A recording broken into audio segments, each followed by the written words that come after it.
welcome back to the channel. It's been a couple of weeks. We spent the New Year's, well, I was on a cruise. Antonio was just drinking for 2 weeks straight while we waited for parts to arrive. Now we have all the suspension components we need for the front end of this car. We've got our radiator cooling assembly. We're going to try and get those on today. And hopefully, we'll take this for a not very legal drive. What do you think?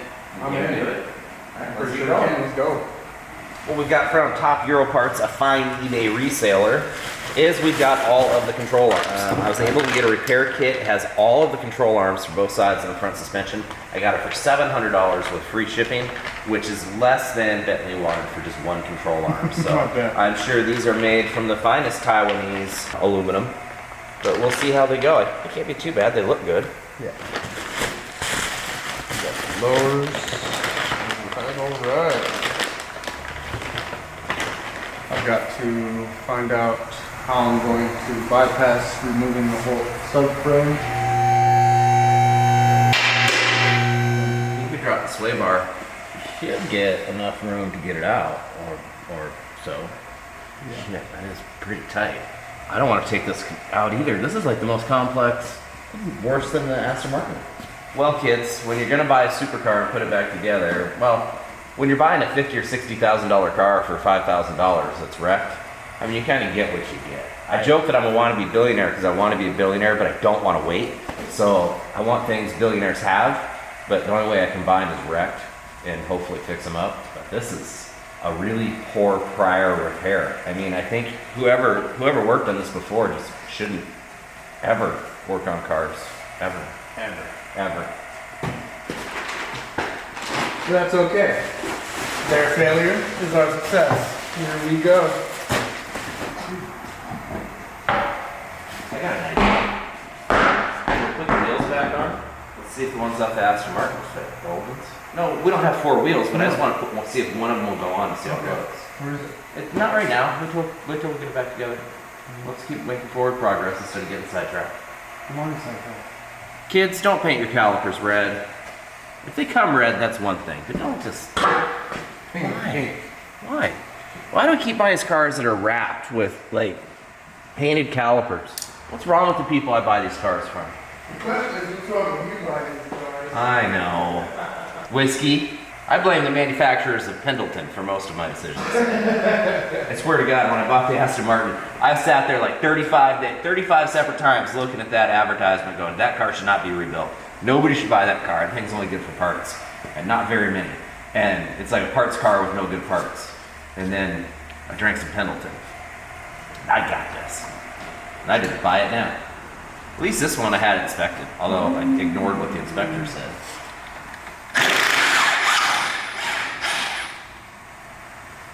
I'm gonna throw it in the parts washer. Some of the grease off of it.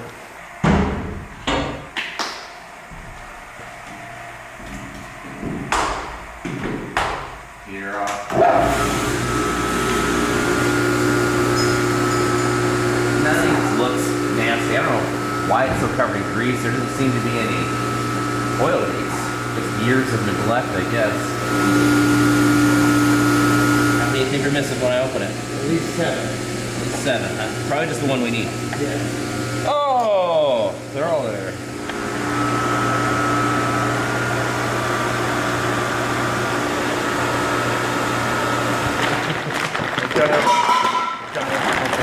Yeah, that's what you're doing, right? We got that one. We don't have a nut for that. You know, I wonder if we put the big pry bar on here, if we put tension on it. I suppose cut the nut, I guess.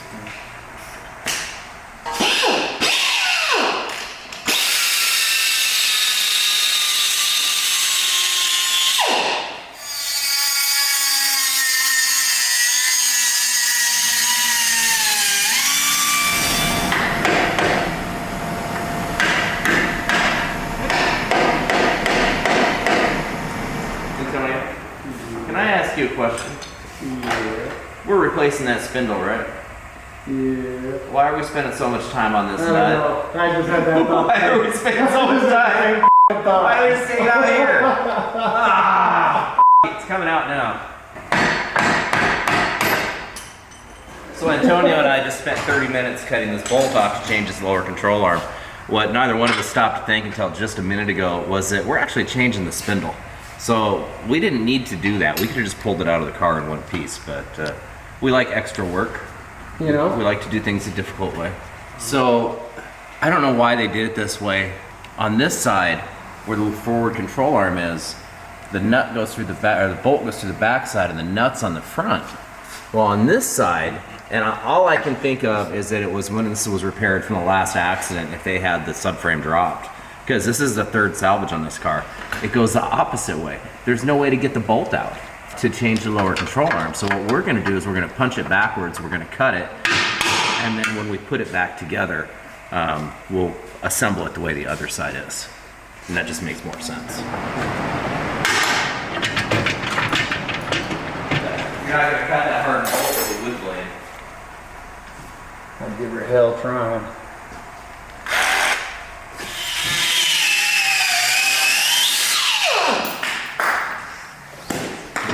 Antonio got his nut off. Took a while, but it was working.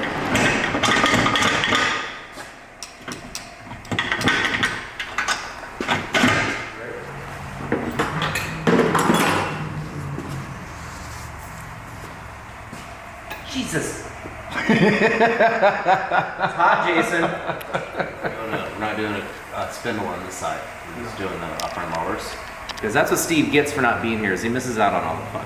The guy wants to spend time with his family. I mean, what's he thinking? What the hell? What kind of dad is he? Kids don't want to see you. I'm just kidding. Steve's a great dad. He's a good guy. But that's what was there. Yeah. So this is the bolt that's supposed to be there. Yep. This is the bolt that's there. That's safe. That's real high quality engineering from the last person who rebuilt this car. You know, it's only a 6,000 pound car, so I don't see the problem with this grade 1, you know, IKEA bolt.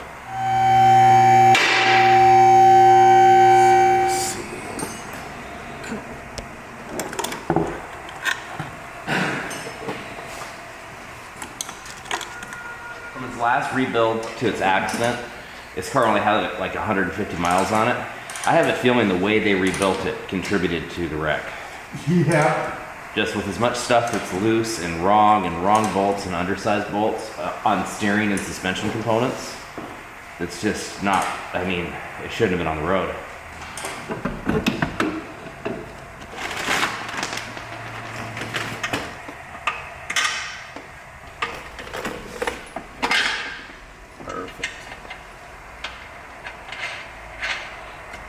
Woo-wee, that's nice.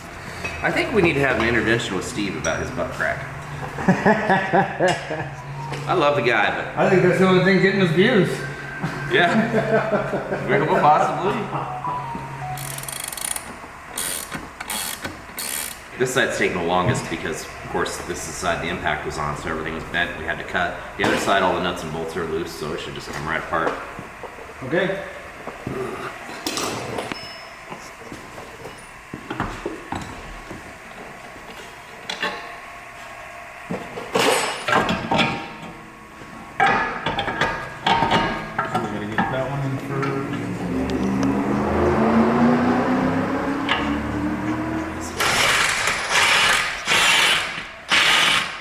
Is it?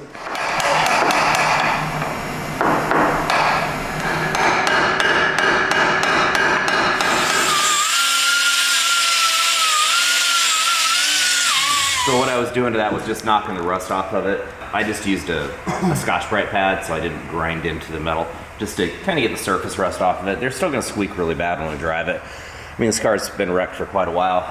You know, surface rust on the rotors are going to cause them to squeak, but just minimize that. So I'm thinking on the calipers, because of the wrap we're doing, we should do the calipers in black with hot pink Bentley. Yeah, that's all right. That's what we're doing.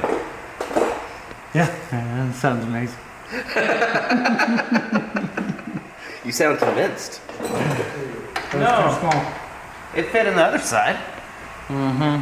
It fits right here, another perfectly in this side. I don't know what happened over there then. They be doing all kinds of weird shit. Antonio didn't want to drill out the broken bolt that was in the hub that holds the rotor, so now we're just gonna have to fight this rotor when we put the wheel on. I'm gonna make him do it. You wanna go get you wanna put the other wheels on? No, because we got to put the sway bar on and stuff.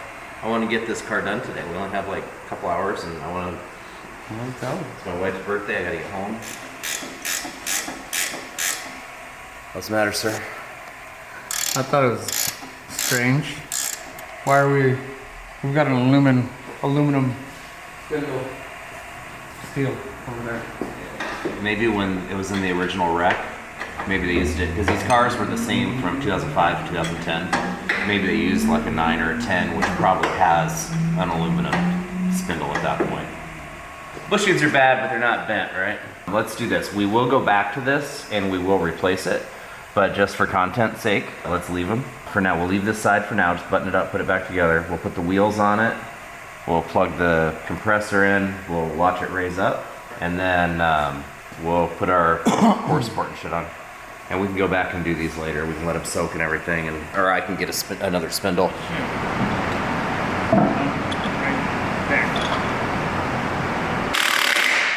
Good enough for now. We got the driving in fire. What's up?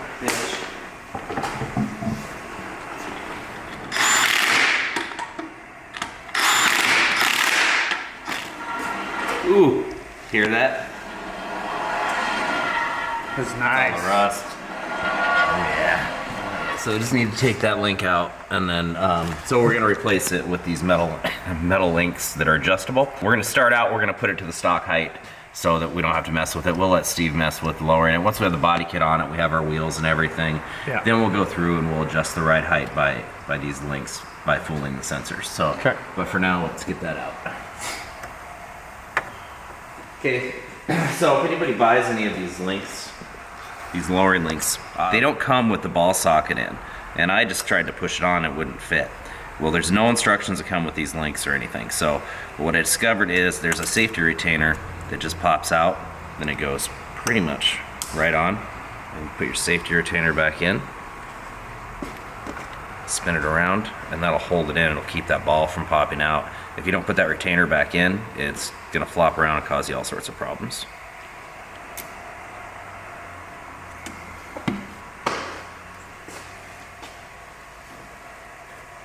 All the way to the ground or approximated ride height to be easier on the suspension? Let's do approximate ride height, please.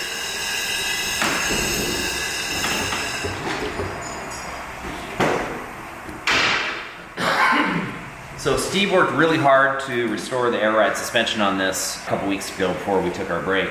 Now we weren't able to start it up for a couple of reasons. One is we had a broken level sensor, and two is we had the left front air strut all apart and we didn't want to blow suspension.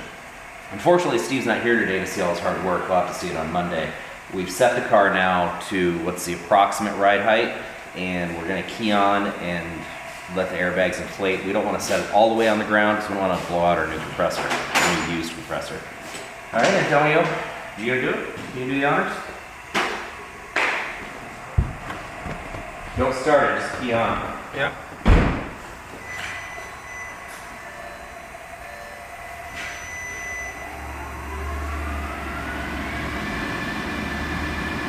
Is that ventilation or air ride?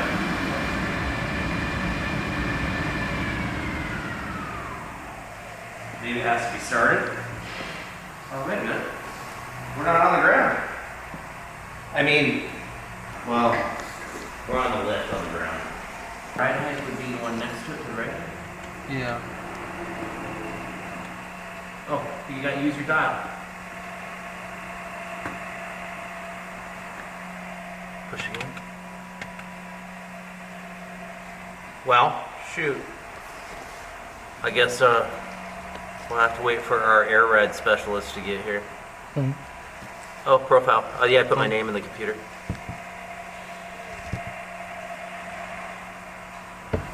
What is that?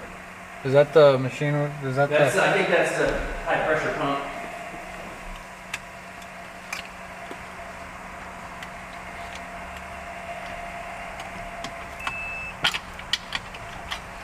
You guys had keys to every kind of car.